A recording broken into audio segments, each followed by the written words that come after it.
Nirefer po ako ng doktor sa ospital sa Bahatala dahil sa kanyang kalagayan na club fit.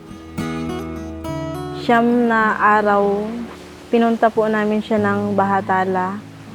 Doon unang siniminto ang kanyang paa sa Bahatala. Mula noon hanggang 4 na buwan, linggo-linggo po kaming pabalik-balik sa Bahatala. Nung nag-4 na buwan po si Faith, sumailalim po siya sa kanyang operasyon upang litiran ang kanyang dalawang paa. Pagkatapos po ng kanyang operasyon, nagsimula po siya magsuot ng brace.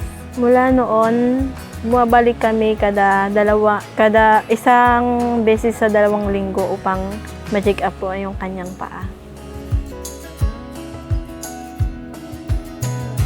Importante po na nadala po namin siya ng maaga para po maglakad naman po siya at makapagtakbo-takbo kasama yung mga kalaro niya pag lumaki siya. Nagsakripisyo po kami magbalik sa bata tuwing Miyerkules para po makalakad po siya.